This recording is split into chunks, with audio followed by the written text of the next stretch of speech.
So, good morning, good afternoon, good evening to all of you, ladies and gentlemen. Welcome to the 16th COP26 webinar for the Local Governments and Municipal Authorities Constituency. My name is Yunus Arikan. I'm the Director of Global Advocacy at ICLE Local Governments for Sustainability. ICLE has been leading the focal point role of the LGMA constituency since 1995, and I'm personally conducting this task since 2009. This is a periodic webinar that we are aiming to engage with our constituency, the partners of local and regional government networks and their members. And this will be a combination of our existing information from the previous weeks, but with refresh information, but also looking at for the future. For those who have joined in the previous session, some of those information may be repetition, but we are trying to make sure there are fresh information. For those who joined for the first time, we will take you through a series of basics of engagement in the Paris Agreement or UNFCCC, and then we will proceed with the last catch up with the last week's agenda and go for the future. What you have seen at the beginning of the webinar is a 90 seconds compilation for a celebration of our constituency. This is more than 25 networks across the world who have been accredited to the UNFCCC process under the LGMA brand. But LGMA constituency is also broader than the UNFCCC registration. We know it's a bit tedious, so we are also connecting to our partners who are not necessarily connected to the UNFCCC as accredited organization. And particularly for every COP, we are creating like a working group for those who are particularly working in this country or the city or the region. And the logo that you see at the bottom are those who are contributing to this process for this year and towards COP26. And we have said that since 2020 January, which we usually start the monthly webinars in January, we are having our webinars regularly. As you can see previous recordings in this playlist. For every month, we are trying to pick up some priority agendas. Last month, for example, we had a special session for the U.S. Climate Action Week. This session, I will be alone. I will be leading you with the agenda. The regular format is that we go through the agenda for around 40 minutes maximum. And then we open the question and answer session. We can also contribute by verbal interventions, but you can also type your question and answer in the chat box so that we can read out loud into the speakers, to the participants. So, as we said, we will start with our basics, then we will go through what we have achieved over these 4 weeks. In particular, it was a very busy agenda, therefore we wanted to focus on especially the Leaders Summit outcomes and the NDCs, both from the US and Dominican Republic, as well as good practices for multi-level action. We will focus on a bit about our expectations for or let's say procedures that will come up in the next couple of weeks for the UNFCCC negotiations. And we will also connect to our agendas, how we will lead the process to the extent possible, because for those who are familiar, we're still waiting for final announcements from the UK government and the UNFCCC in terms of our engagement into the Glasgow COP26. So as a beginner, why we are putting so much effort on the Paris Agreement? Because it has opened a new era for global collaboration. It was clear climate action had a history. In 1990 onwards, we have been working on the climate agenda. Local and regional governments have been even starting their climate campaigns before the first COP in 1995. But the difference with Paris Agreement is that, first of all, it's a universal commitment that all parties share the same principles. There is no annexes, what you have seen in the UNFCCC or Kyoto Protocol, and there are concrete references to 1.5 degree and climate neutrality by 2050. So these are really the innovative targets and commitments that is embraced in the Paris Agreement. But above all, the reason why we're so excited with the Paris Agreement is that it's a multi-stakeholder and multi-level approach enshrined into the paragraphs of the Paris Agreement. We have a preambular paragraph 15, which recognizes the importance of engagements of all levels of government. That is unique because this puts us into a significantly new role into the process.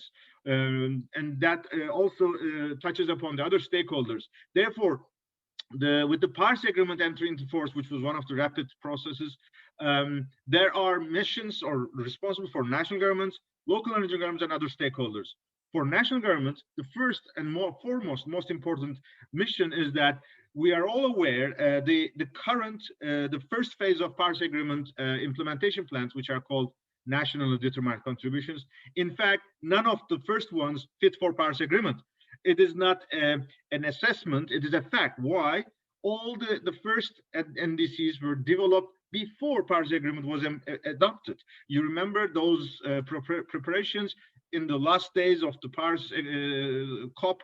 There were a number of additional points. All these visions like stakeholder engagement, multi-level collaboration, 1.5-degree goal, or climate neutrality, none of them were requested in the intended national development determined contributions. They were all designed according to the Kyoto era. So it is it's nobody's fault, but it is a reality that every nation should bring a fresh NDC that is exactly fitting for the Paris Agreement. After 5 years, we have taken a lot of lessons learned. We have had the Talanoa dialogues. Therefore, a new NDC, a revised NDC, is a must for every nation. And obviously, this has to be done at home. It's not in Glasgow, but the real work is at home. Therefore, regardless of the pace of the negotiations, whether it's virtual or in person, the real climate work at home should continue. And we have actually seen, especially since over the past 15 months, with the pandemic, surprisingly, climate action is becoming much more priority. And we will touch upon this, how nations have advanced in their NDCs.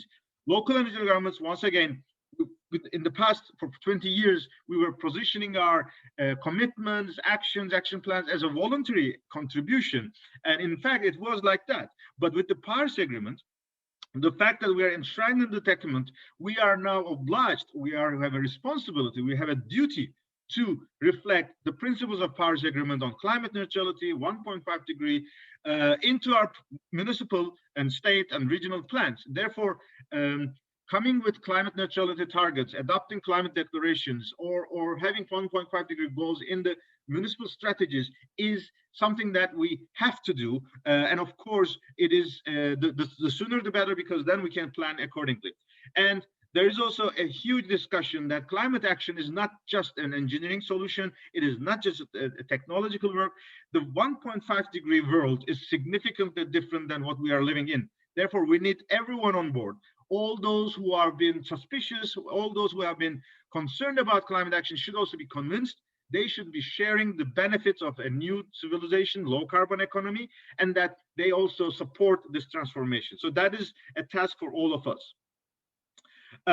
Climate process, we have seen the number 26. This means that every year there's a process going on, and the mechanism is that the host country who hosts in usually November, December, they are the responsible political leader to secure or safeguard the implementation of the decisions adopted at that conference throughout the year. And the next host of the next COP, the Conference of Parties, are the ones who are the designated presidency, who are the ones who prepare the outcomes, and that they are responsible for the success of the COP that they will host. So this year, as in fact, for the past 2 years now, we are having the presidency by the Chilean government. It has been the longest presidency. Minister of Environment, Carolina Schmidt, is the president of the process. She has appointed Gonzalo Munoz as the high-level climate champion. And they are now in touch with the incoming presidency. Right Honorable Alok Sharma is the political president. He has appointed a number of advisors: Nigel Topping for climate action champion, Mark Carney for finance, Anne-Marie Trevelyan for adaptation, and a number of UK ambassadors are helping the presidency. Over the past couple of days, there has been a new assignment. We have a new, let's say, envoy. This is Sir David Attenborough. Many of you are aware of his remarkable documentaries and communication pieces. He has a different role than the rest of the other ambassadors or envoys, because he's assigned as the people's advocate. So he is accountable to the citizens of the world, or he is the advocate for the citizens. So we will see what type of a mechanism this will entail, but it is definitely a reflection of the UK government that they want to present the most inclusive COP, and they have been doing a lot in this front.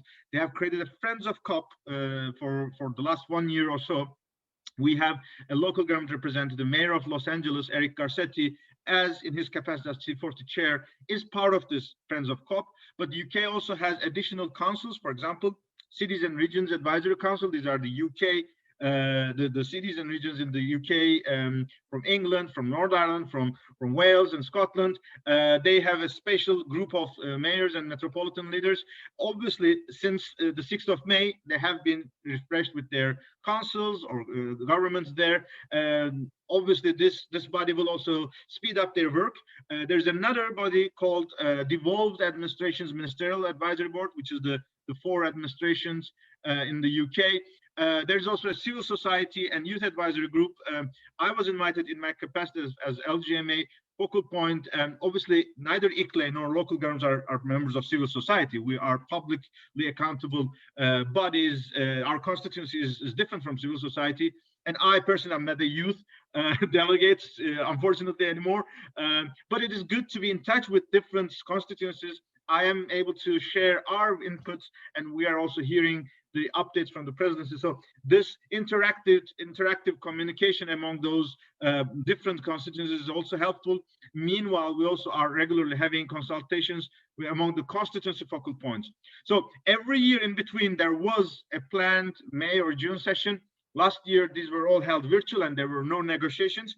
So the new update is that we will have a virtual process kicking off, even though they will not produce any documents that will be in basis of any negotiations. It is still trying to aim that the process is advancing, and obviously the body who is responsible for this will decide on how this process will evolve into the COP22, COP26 COP25 Bureau will also decide how COP26 will be held, whether in person or, I mean, they have already decided to have it in person, but whether there will be any virtual elements, this will also be discussed, or whether in-person meeting, the measures on COP26 physical space, how it will be shared with the delegations, vaccinations will be an issue that will come up in the next couple of days. Every year we have said that the constituency local governments are intervening into this process. There is regular agendas of the UNFCCC. Every presidency have their own priorities. Therefore, we as local governments and municipal authorities constituency also define our roadmap. And for COP26 in December, we announced that this is the multi-level action COP. We have 7 priorities, and I will go through it in the next slide. But there is one important thing which is highlighted with red here.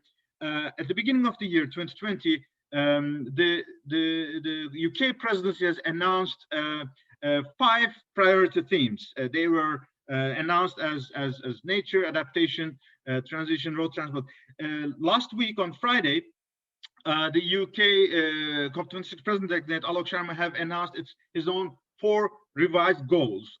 They are very likely connected to the previous 5, and it's revised or captured in a bit more different heading, but there's a 4th element which is much different than the previous one. It says collaboration will be a goal. When they say collaboration, they refer to the collaboration of national governments among themselves, but as well as at the national level or also global level with global stakeholders, local and regional governments, other levels of government, business, civil society, research organizations. So in that sense, this new priorities of the presidency fulfills our expectations that we would like to achieve in Glasgow, the multi-level action COP. Therefore, we warmly welcome this new rich strategy from the presidency. Obviously, these goals will also shape the engagement modalities, the special sessions at COP.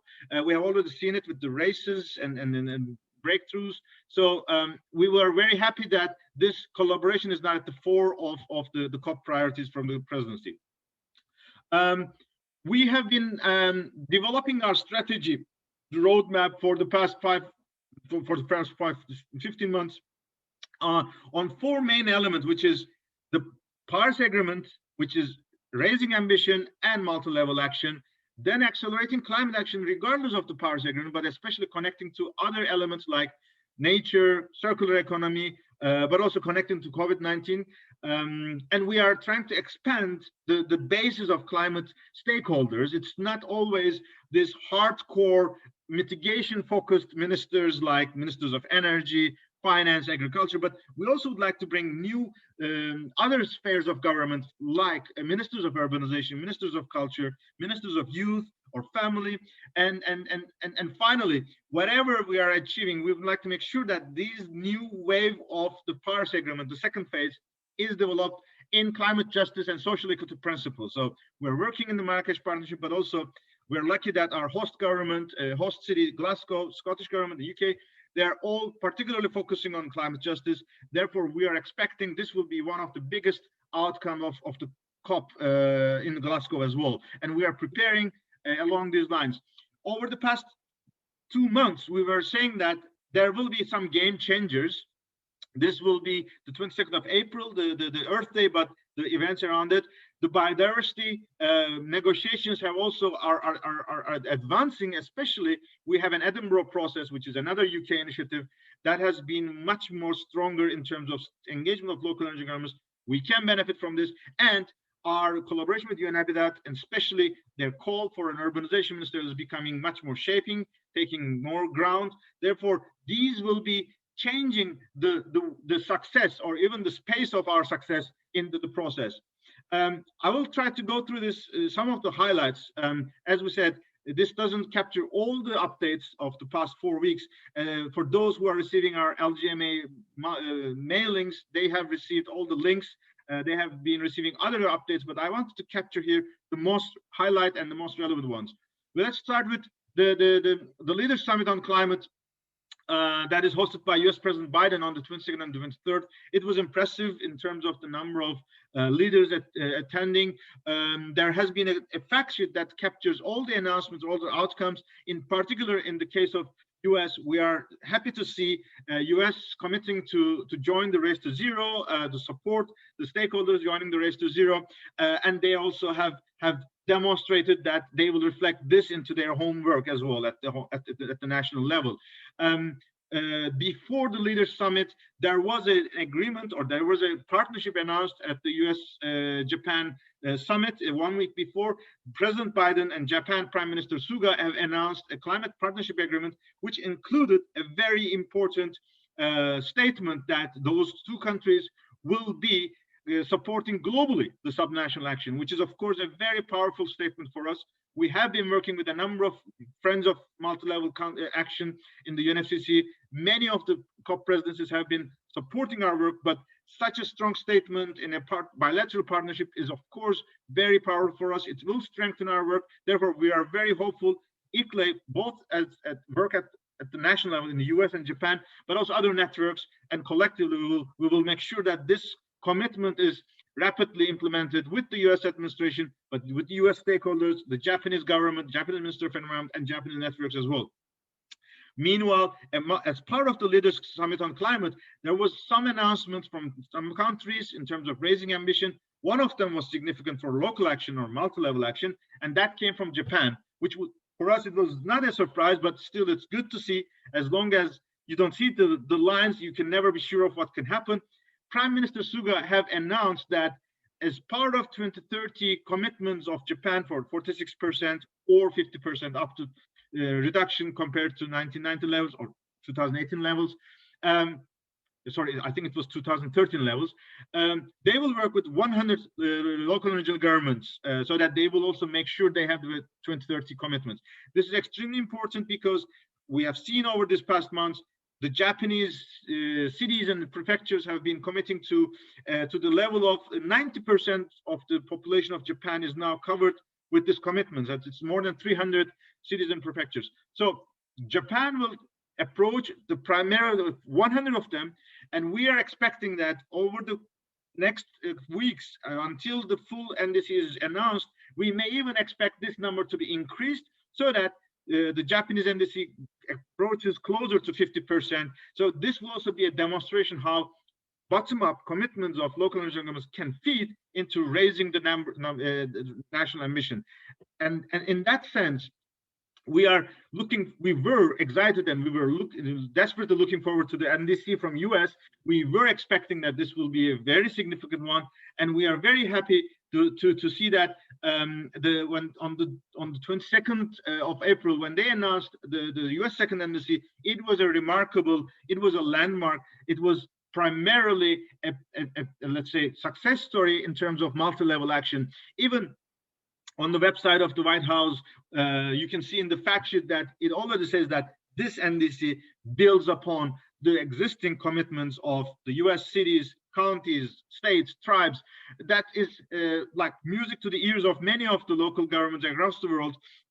And across the whole, let's say, statement or the full NDC text, you can see that even not just the definition of the NDC, but in the implementation, there are specific initiatives, specific measures that will be implemented or developed for local and regional governments in the US. So that is giving the confidence that multi-level action is implemented in a very unique way in the US, which will be hopefully giving an example for many others as well.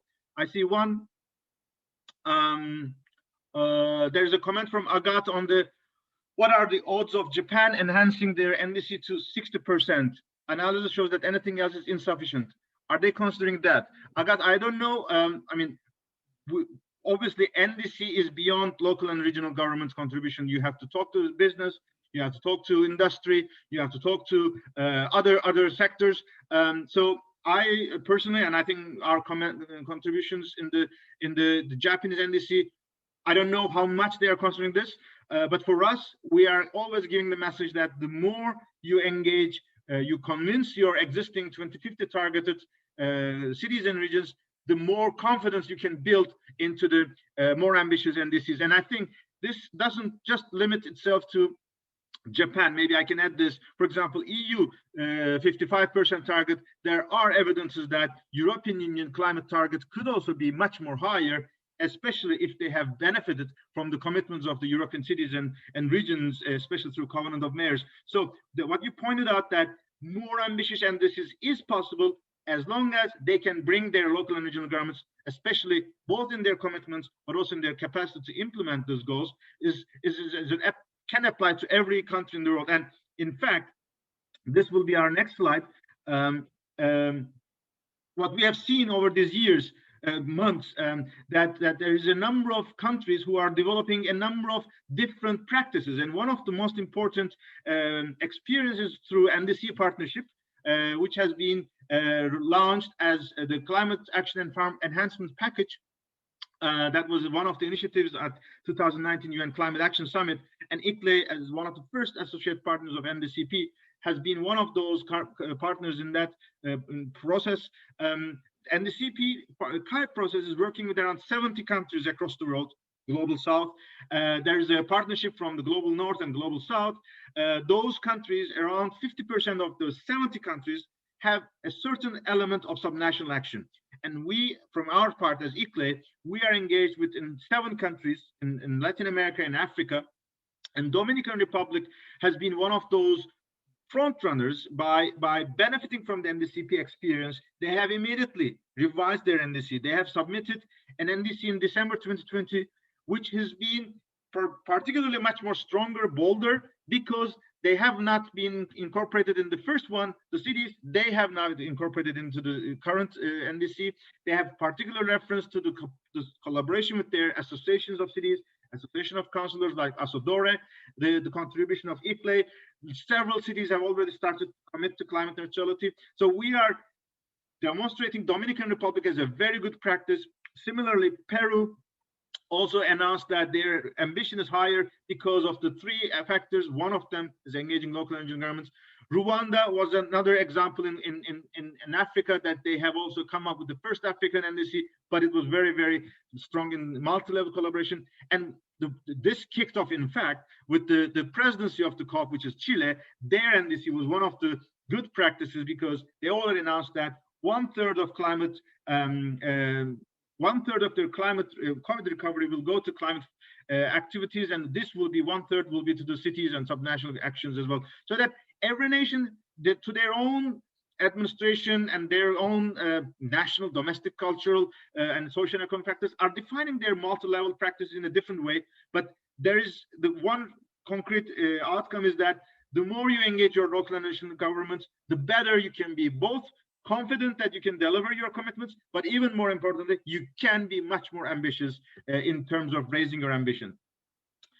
After the summit is over in the US, the number of processes have evolved. Of course, announcements have come out. One of the most important is the Race to Zero, which is an initiative of the champions and the UNFCCC. They have released the revised criteria for the Race to Zero. This is important because Race to Zero wants to secure or wants to build the trust among stakeholders that commitments are credible, they have transparency, they have accountability through the initiatives, through the partners, and that those who sign up to Race to Zero should comply with these four, let's say, minimum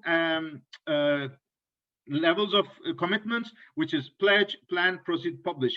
The revised document now, it says that the 2030 commitment, which was reflecting to the fair share of the global carbon dioxide reduction, will be also considered based on the maximum efforts of those cities who are, or business who are able to demonstrate that. This is opening a new language and a new opportunity for those who have been hesitant, who have been concerned that their 2030 target may not be exactly fully compatible with 2030 fair share targets. I think is similar to how nations have adopted the Paris Agreement deal, that it's common but differentiated responsibilities, but in line with their national commitments. This language in the 2030 targets, so that it gives the motivation that as long as they can demonstrate their maximum efforts towards fair share, they will be accountable, they will be eligible into the Race to Zero, will give us a huge boost. We are confident that with this introduction and also this flexibility, that there will be 12 months that after joining the Race to Zero, that you will be able to assign your commitments, you will make your plans. This new opportunities, or this new, let's say, clarifications on how to fulfill Race to Zero, we are confident as ICLEI that this will boost the efforts. ICLEI fully supports these proposals, and you can see also in the rest of the document there is also further guidance what type of gases are counted, what type of sources, what type of sinks, how the offsets are accounted. These are all the information that is expected to be provided when they are joining this process, or within 12 months when they join, that they should make this demonstrable, that is publicly available, so that the stakeholders are confident about what we are going forward. We have now finished, as I said, we have a number of other processes, but I would like to focus in the next couple of minutes for the next agendas as well. The next couple of weeks that's expecting us. The title of this slide says Virtual COP26 Advocacy, and that's exactly what we have been preparing for, because you may have heard some of the in-person summits are still not easy to handle. The Commonwealth Summit in Rwanda is cancelled. The G7 ministerial at the beginning of the month had difficulties because some of the delegation has to be quarantined. So having in-person meeting is still a challenge. Therefore, we are expecting that with the decision of COP25 Bureau, there will be 3 tracks. One is the regular UNFCCC processes. We have a number of institutions like capacity building, Paris Committee for Capacity Building, like we have Green Climate Fund, we have Climate Technology Network, we have ACE, Action for Climate Empowerment. They all have their regular meeting processes, and we are trying to be engaging through their invitations to their workshops. So this continues on. There's a second group of virtual processes going on under the presidencies. Every month, the COP25 and COP26 presidencies are having consultations with the delegations, and these are, unfortunately, at the moment, are not open fully to the observers. We have some opportunities by sending some messages, but we are not part of the discussions. We are hearing the outcome, their summit chair summary, and there are a number of events that is much more open. These are not necessarily negotiations like climate and ministerial, let's say, climate and development ministerial or climate and net zero summit. This is much more open for participation for other stakeholders. And while these UN negotiation agendas are going, there is also a huge mobilization going under the Marrakesh Partnership, which is namely Climate Action Agenda. Race to Resilience is kicked off. Race to Zero is advancing. As we said, the criteria are refined. There are new cities, states, and business and SMEs joining these races. And there are new modalities, like we have the Race to Zero breakthroughs, especially specific sectors like mobile sector or electric vehicles. They are the ones who are now getting closer to the breakthrough points, and the champions are trying to encourage this. From ICLEI's side, we are also supporting the action pathways on human settlements. The revised documents will be released. There are already endorsements to this documents. The logic is that those information should be made available as quick as possible, that nations, while working at home for their NDCs, they can embrace these documents, they can embrace these commitments, so that the NDCs are fully reflecting the inputs from the stakeholders. But as we have heard now, in the next 3 weeks, starting from 31st of May till the 17th of June, there will be virtual sessions. This will not be called as negotiations as such. Officially, outcomes will not be captured as negotiated documents, but they will be providing some basis, and all the agendas will still be open for final discussions in the next in-person meeting. At the moment, nobody knows when and where this will happen, but there will be an in-person meeting sometime soon, or sometime in future.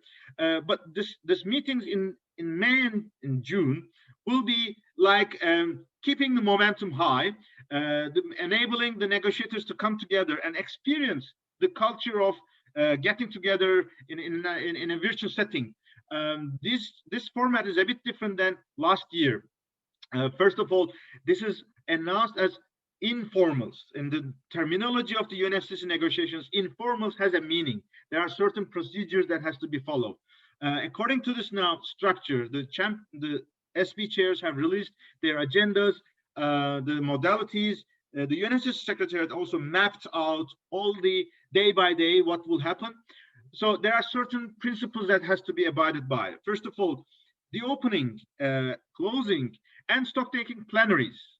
These will be all webcasted. These will be all webcasted in UN languages. These will be all webcasted so that anyone in the world who has access to internet can listen what is being discussed. And we as constituencies will be able to deliver our input, 2-minute interventions into these sessions. Once these plenaries are closed and the informal start, the first informal will be also open in theory, and as long as there is no objection from any party. When we say open, which means those observers who are accredited to the UNFCCC, registered to the UNFCCC, are able to watch these sessions, which will not be webcasted, but only those who are into the virtual platform can listen. They can take notes, they can observe who said what, and they can share this with their constituency, but these will not be publicly broadcasted. After the first informal session, the rest of the agenda items can continue to be conducted in informals, but whether observers will be in the room listening to these deliberations depends whether the chair of this or facilitator of this session agrees with the participating parties. So that will not be like a default, but it can be possible. Therefore, accredited representatives of the observers will have to stay alerted, that they have to be able to be flexibly come in and come out. This is the modality that is physically also being applied, but in the virtual format, it will be a bit unique. There will be different time zones. There are people that may not be able to attend every sessions. We are still checking whether there may be additional procedures. For example, a session which was open in the Eastern Hemisphere, will it be closed in the Western Hemisphere? There are a number of questions that probably, as UNFCCC Secretariat and the chairs have already advised, we will be taking our lessons learned, and we will be learning by doing. So we are inviting everyone to be flexible and showing maximum goodwill. And I think from LGMA and all the observer constituencies, we are along these lines. However, we also are expecting a number of new events to be scheduled. For example, presidency events are not announced yet. We're expecting, for example, a dialogue among the parties and observers, maybe in an open format, or the presidency may host a logistics briefing, which was already announced, planned, let's say. A similar logistics briefing for COP26 was held in Latin America Climate Week. We don't know whether this will be the same, but this shows that from now until 31st of May, or even during these 3 weeks, we may expect a new updated calendar to be released. So we encourage our constituency members to stay tuned with our communication channels so that we can easily align ourselves. In that regard, the registration deadline was 14th of May, so we would encourage all our LGMA constituency members to inform us which delegations they are planning to mobilize so that we can coordinate among ourselves. There is important point. UNFCCC is not the only negotiations going on. There are several processes, especially the Rio Conventions called biodiversity and desertification and climate change. They're also trying to continue their virtual sessions. And in the biodiversity space, the agreements among the parties and the modalities designed by the Secretariat is much more, let's say, innovative compared to UNFCCC. Let's address this. We are trying to share these practices with the UNFCCC parties and Secretariat and the chairs as well. We believe the good lessons learned from other processes can be reflected to the UNFCCC process as well. For example, the biodiversity negotiators are already splitting into contact groups, which was not possible in the UNFCCC. So we hope that could also be inspired by the UNFCCC as well. And once it is in contact group, we as observers can also participate into the process. More importantly, in the biodiversity process, observers can provide inputs to the negotiation documents that a submission can be delivered as long as it is supported by one party delegation. This is never possible in the UNFCCC space, unfortunately. And the interventions in the UNFCCC space, we have 2 minutes, whereas in the biodiversity, we're able to have 4 minutes extended speeches as well, which of course are much more flexibility and giving much more opportunity to convey our messages. In this chart, we are trying to highlight what's going on in the space. Then in the next couple of weeks to expect throughout May, there will be a number of processes. As we said, the elections at the beginning of the month was important for the UK stakeholders. We know several councils have changed from different parties. Several new councillors are coming in. Metropolitan governments are also having their new coalitions. The Welsh and the Scottish parliaments are also having their new delegations, and also the new coalition governments are coming up. Meanwhile, next month we will have Rise Africa. Biodiversity Day will be celebrated. It's important for the connection to nature and nature-based solutions to the climate. At the end of the month, again, we will have an important event in Seoul. The Minister of Environment and the Korean government is convening a full Green Future Week. Then it will feed into PG4, the Partnership for Growth Summit. And there is a special session. There are special sessions on local action.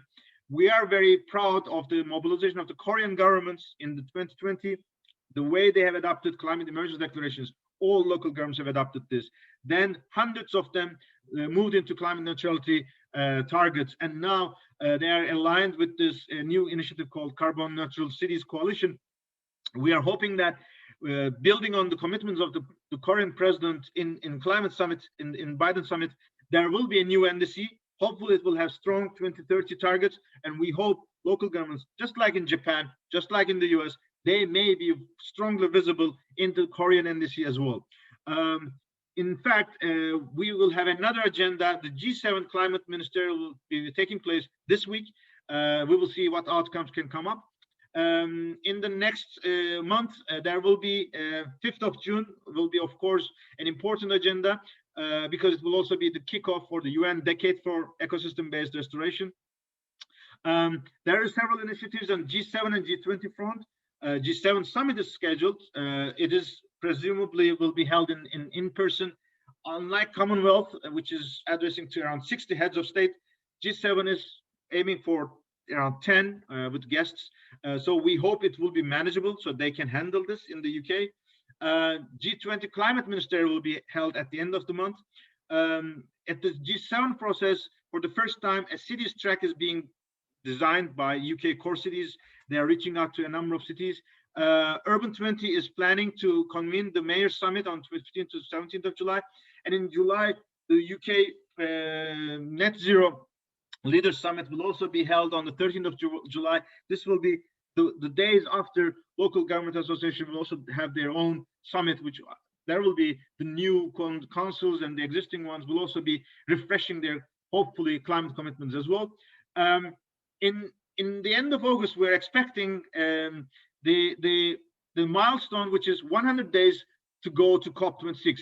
You may heard last week on Friday when Alok Sharma was announcing his statement, he was referring to the 6 months to go. So end of August will be 3 months to go to COP. So we are expecting a number of announcements can come up from the stakeholders or from the presidency. Stay tuned. It will be a hot summer also for climate negotiators. And September, October will be pretty busy. First of all, we will have the UN General Assembly discussions and food and energy summits.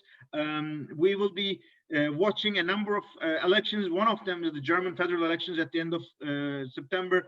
This will be particularly important because Germany has been a locomotive of the EU, as always, in many fronts. This includes climate as well.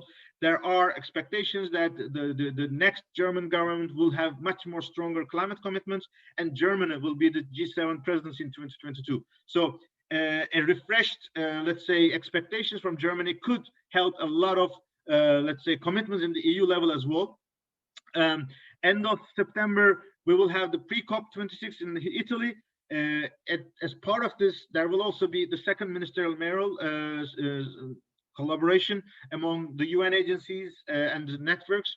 The whole October will be Urban October. It will start with 4th of October, World Health Day, World Habitat Day, and World Cities Day at the end. This will give us the chance to elevate the climate and urbanization, and that will be the theme of the Urban October this year. And we are particularly excited that the mobilization on these days will also give us the boost that on the way to COP, the delegations can recognize that urbanization is a strong factor in their climate policies, so that this can be helpful for us to convene a climate and urbanization ministerial, maybe in COP or in the discussions on Article 6, for example, that urbanization can also be considered as an approach, market or non-market approach.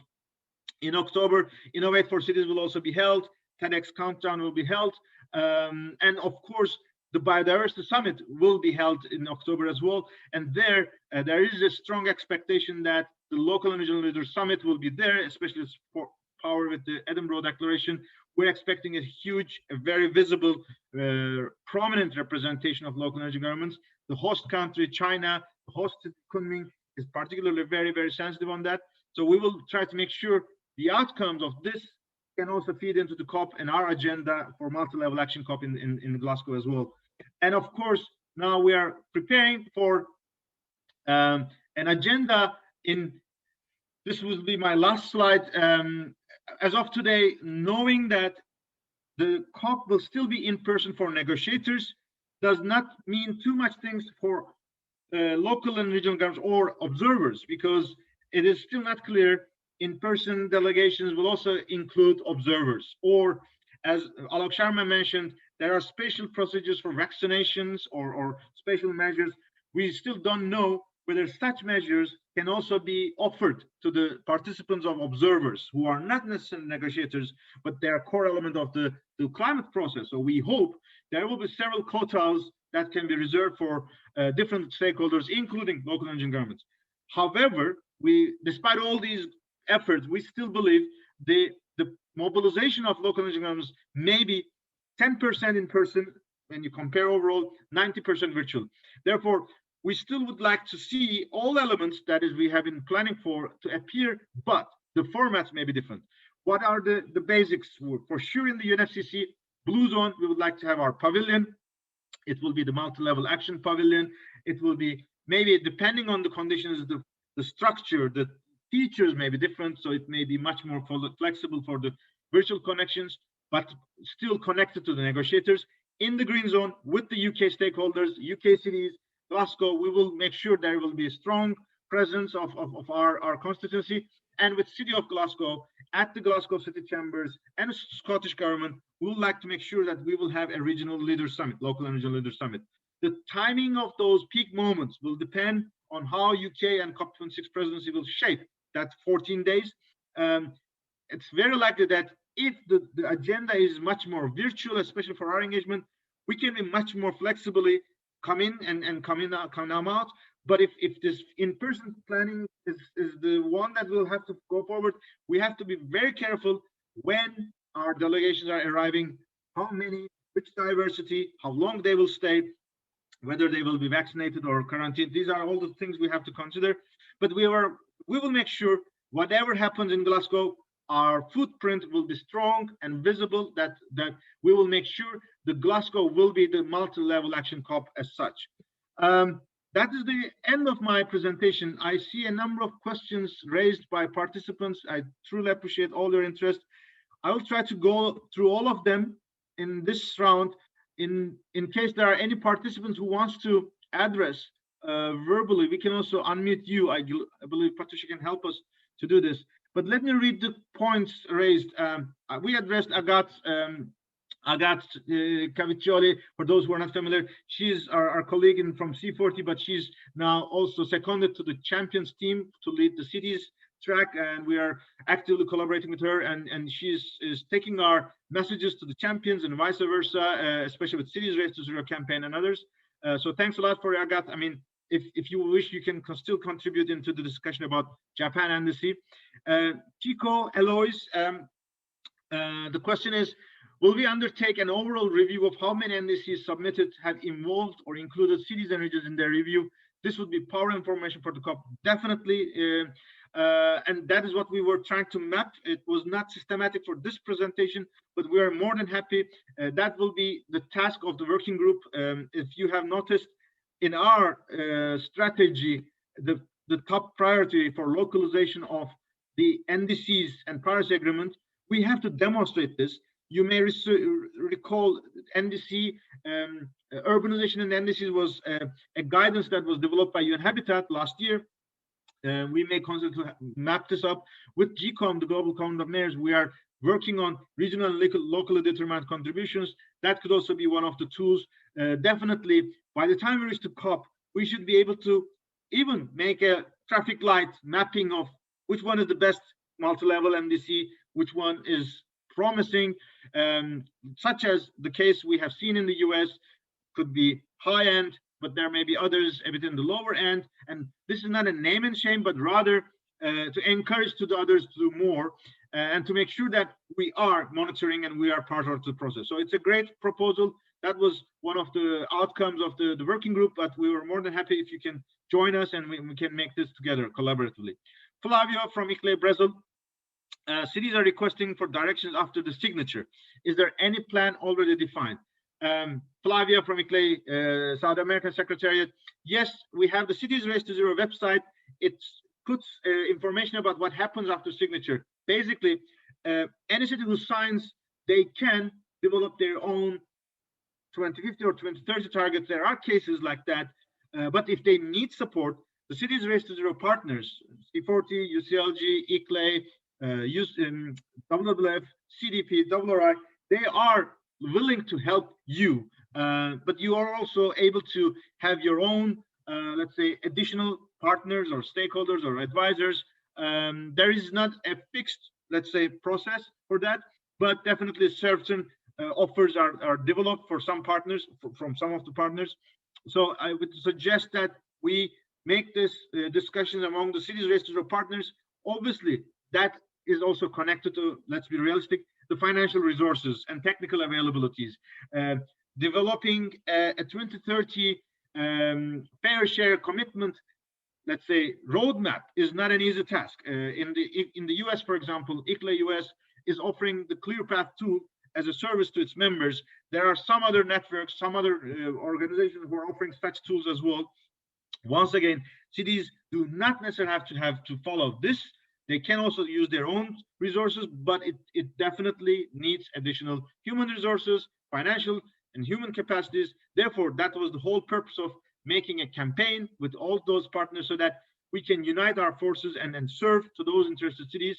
Let's hope all those who signed will be able to deliver their commitment, but let's be realistic. There may be those who have signed up but may not be ready for their all the minimum criteria to be delivered in time. Let's hope that this will be as minimum as possible. And once we reach to that level of progress, maybe we can also have some consultation with champions, what additional resources may be available, maybe where there may be some flexibilities. But as of today, the goal is that everybody who signs up should fulfill those, let's say, once again, let's go back to this minimum criteria: 2050 climate neutrality, 2030 ambitious with maximum efforts, within 12 months, a plan and then implementation already started and reported with platforms like CDP, the Unified Reporting Platform, or others. We'll see how much we will advance on that. Chico is raised once again another question. Is there a timeline for when the Blue Zone UNFCCC side event submissions will be open? Same for delegations. Do you have a timeline for LGMA pavilions and events organization or for members of ICLE to express interest to participate? As of today, the only clarification is for the May and June session. There was an invitation to the designated contact points. Everybody could nominate their delegations, and then these are confirmed, and then they can define exact persons who will be these representatives. But this is only for May and June. For the COP in Glasgow, it's still not open yet. It is still not clear how many people, how many delegations will be eligible in the room, or whether it will be the whole, because it's not clear how will the hygiene measures will be applying, daily or hourly presence, how many of them will be eligible in one room. So these are the considerations that host country, Scottish government, UK government, and UNFCCC are still discussing. Once this is done, then it will be a discussion about how many of those quota will be allocated to observers, and among those observers, how many of them will be reserved for local and regional governments. So it's a long process. Unfortunately, nothing is clear yet. Therefore, we are waiting and watching for announcements. Anytime it can come. The same goes to pavilions. Pavilion spaces in the green zone is managed by the UK government. They have already managed. They received their applications. In the blue zone is a special process. It's mainly UN area, UN territory. It's not the UK government, but UK government is subcontracting a fair exhibition company. So this company is announcing the procedures, the rules, the costs, and accredited organizations are eligible to apply. We as ICLE would like to make this application so that we are in the blue zone, but we are waiting for final announcements from the UNFCCC and the UK government. Eva from CMR, from European Network of Cities and Regions, many thanks for your presentation. Very clear and useful as usual. Thanks, Eva. Thanks for your nice feedback. One practical question concerning the current circumstances and difficulties. By when, which means by week and month, do you think we could see any draft in which we could feed into with LGMA points, even if very vaguely? Yes, I'm aware of what you have been asking for this for a while. It has been a busy process. I think starting from the clarification now with the negotiation process, with the May and June session, I think we will be able to advance much more concretely. Stay tuned, Eva. I will be hopefully reaching out to primarily with the working group members, but also will be open for any additional comments and inputs from your side. So feel free, if you have already available documents, I remember at one point you shared, we can circulate among ourselves as well. So this is an open process. Let's build on what we have and don't necessarily wait for the kickoff from ICLE. As long as you have also additional elements, our main concern or main request is that you try to connect to the priorities that we define in the roadmap, this 7 pillars, and of course the mobilization piece. but happy to stay in touch with you and develop it further together. Last question. Thanks, brilliant response. For example, from Eva. Thanks a lot for your support, Eva. Once again, it's a work in progress, and any contribution are more than welcome. Dear colleagues, we are getting closer to the last minute. That was planned to be a 1 hour session. I am grateful for your contributions, questions, inputs to the process. And once again, thanks to all the LGMA members who have been rolling out all these, joining wherever in the world that there is a certain voice of cities and regions across the continent. We are making sure that the successful Paris Agreement implementation cannot be done without local and regional governments, and any ambitious local and national plans should be engaging with local and regional governments if they want to be successful and if they want to be ambitious. That's our core message. We look forward to examples like US, Dominican Republic, and this is in the next couple of weeks from Japan, from Korea, from EU, from other nations, from Latin America, Africa, and we look forward to such collaboration, celebrating this when we reach to COP in Glasgow. With this, I'd like to thank you all. Wish you a nice day, a nice evening, and look forward to staying in touch.